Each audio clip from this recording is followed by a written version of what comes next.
नमस्कार। सत्यराज लॉस में आप सभी का बहुत बहुत स्वागत है। आज का टॉपिक है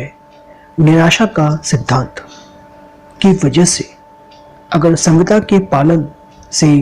मुक्ति होने पर ग्रसित पक्षकार के पास क्या क्या उपचार होंगे। In other words, what are the remedy left with the aggrieved party to a contract where performance of contract get frustrated. तो फ्रेंड्स, आज को टॉपिक समझने के लिए अगले स्लाइड पर चलते हैं और एक प्रश्न के उत्तर के माध्यम से इस टॉपिक को समझने का प्रयास करते हैं। प्रश्न ये है कि एक्स एंड वाई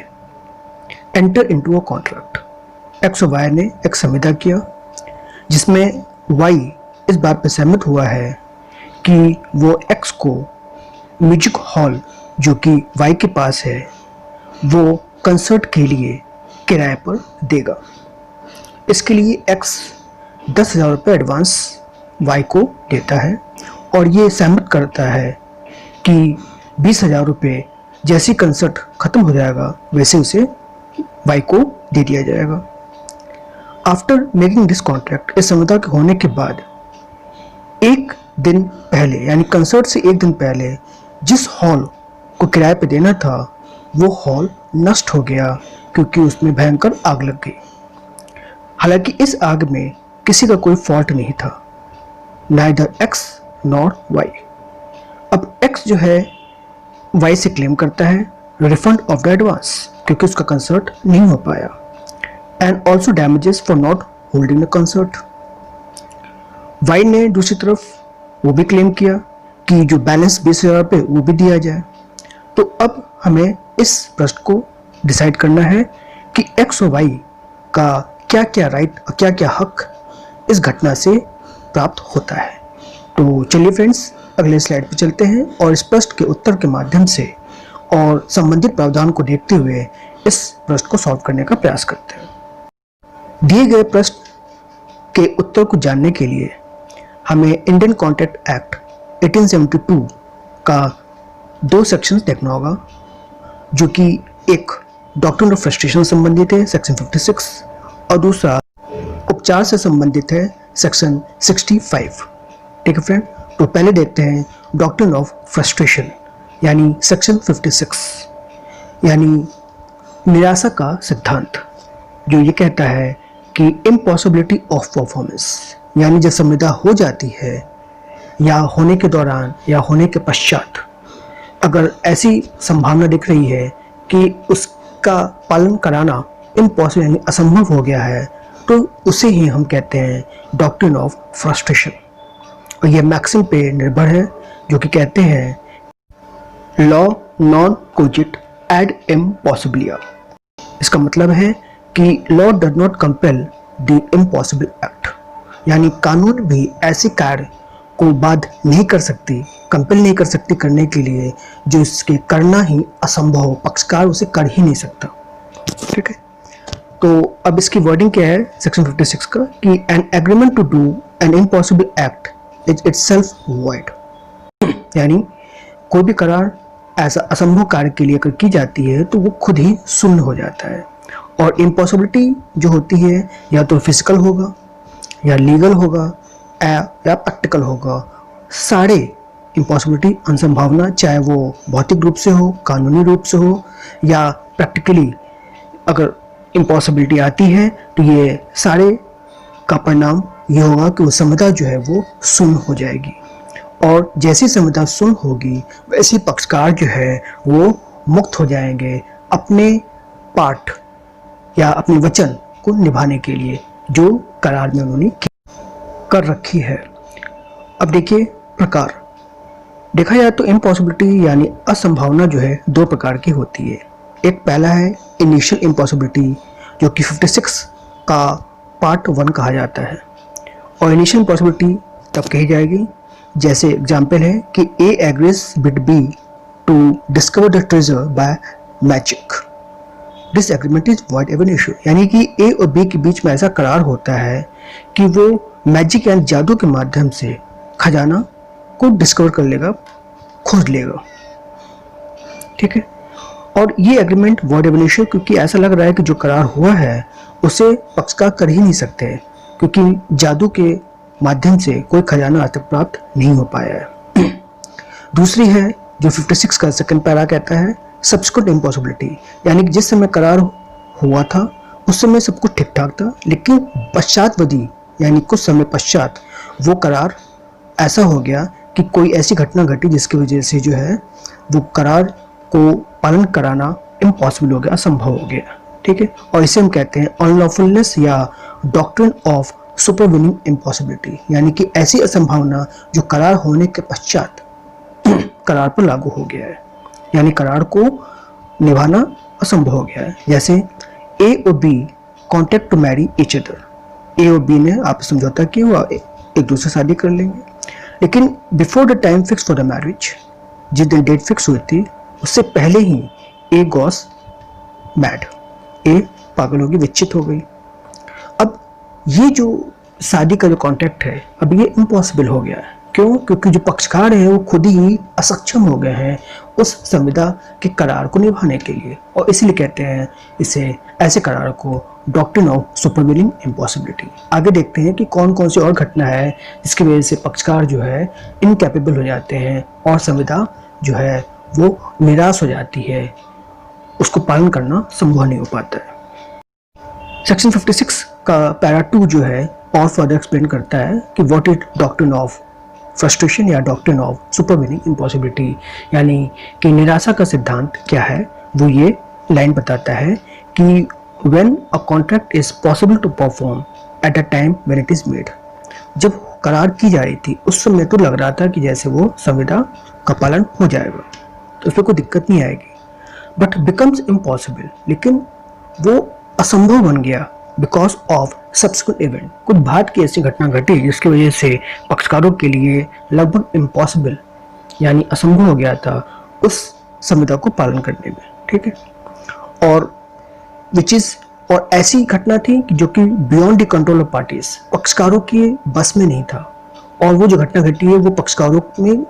या पक्षकारों की वजह से कोई घटना नहीं घटी है, ना उनका उस घटना में किसी प्रकार का योगदान था। ठीक है, और उस घटना घटित होने के बाद पक्षकार जो है टोटली बियॉन्ड कंट्रोल चला गया, उस संविदा को पालन करने के लिए उनके बस में रही नहीं।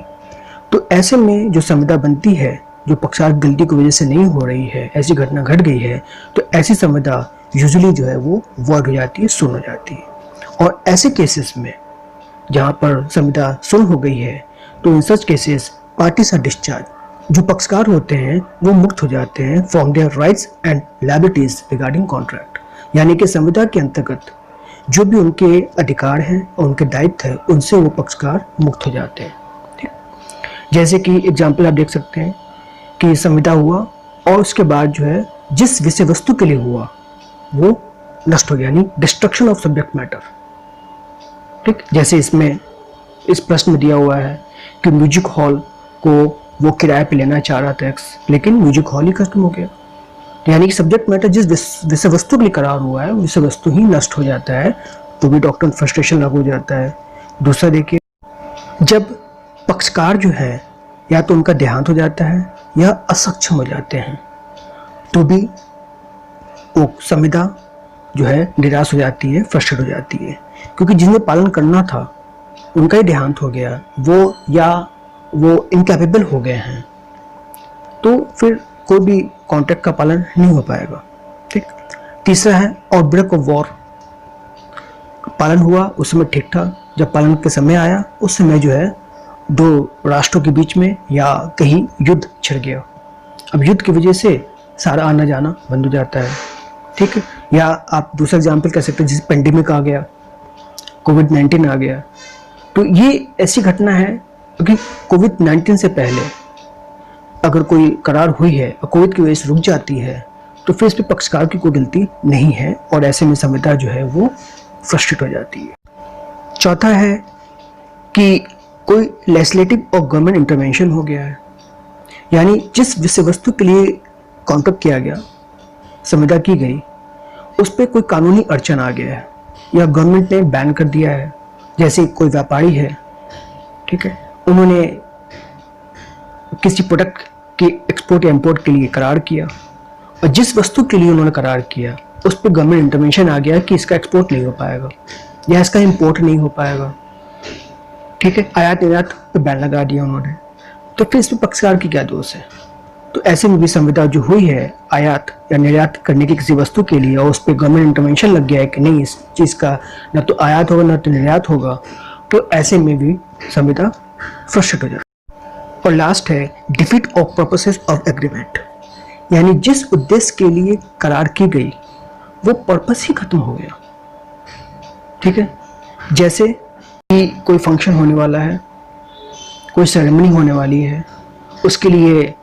ट्रांसपोर्टर ने या एक्सपोर्टर ने कोई करार कर रखा है माल को भेजने के लिए, जैसे सेरेमनी में एग्जीबिशन कर सके, उस वस्तु का प्रदर्शन कर सके, और पता चला कि जो है जिस दिन ये सब होना था उस दिन सेरेमनी फंक्शन कैंसिल हो गया गवर्नमेंट इंटरवेंशन की वजह से, या कोई ऐसी जैसे पेंडेमिक आ गया।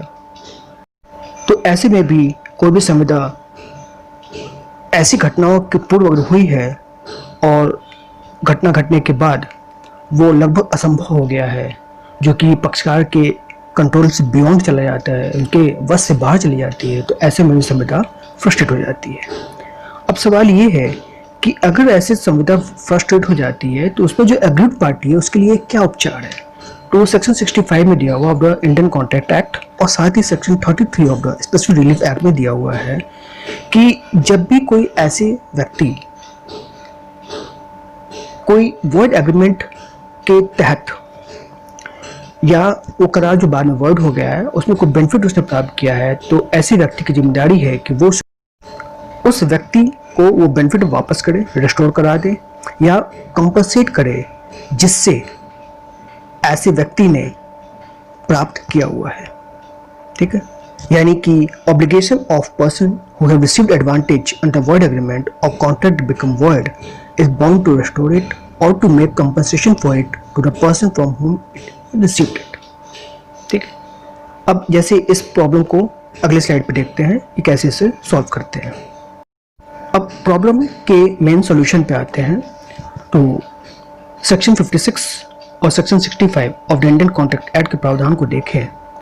तो इससे ये पता चलता है कि X जो है is entitled to refund of advance of ₹10,000 जो Y को उसने दे रखा था म्यूजिक हॉल को कंसर्ट पे चलाने के लिए, ठीक है। क्योंकि अंडर सेक्शन 65 यही कहता है, क्योंकि Y ने जो एक की दायित्व बनती है कि जब भी कोई ऐसा बेनिफिट उसने किसी व्यक्ति से ले रखा है, यानी कि X से ले रखा है, ठीक है, और काम उसका हुआ नहीं, काम किया नहीं है Y को जो करना था, तो X का इंटाइटलमेंट है कि 10,000 रुपये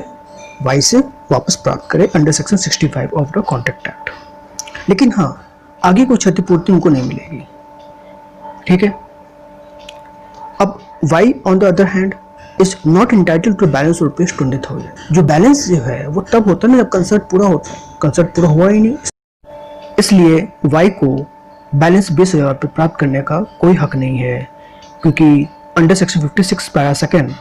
में साफ साफ लिखा हुआ है ड्यू टू सुपरवीनिंग इम्पॉसिबिलिटी की वजह से ये संविदा जो है फ्रस्ट्रेट हो गया है और X को जो परफॉर्मेंस करना था वो नहीं कर पाया, क्योंकि जो घटना घटी है that is beyond his control. और यही बात जो है टेलर वर्सेस कैल्डवेल के केस में प्रिवी काउंसिल ने भी हेल्ड किया हुआ है, डॉक्ट्रिन ऑफ फ्रस्ट्रेशन डिफाइन करते हुए, ठीक है। That's it, thanks for watching this video. अगले वीडियो पे हम नए प्रश्न, उसके उत्तर, संभावित प्रावधान और केस लॉ के साथ आपके समक्ष प्रस्तुत होंगे। तब तक के लिए जय हिंद, वंदे मातरम।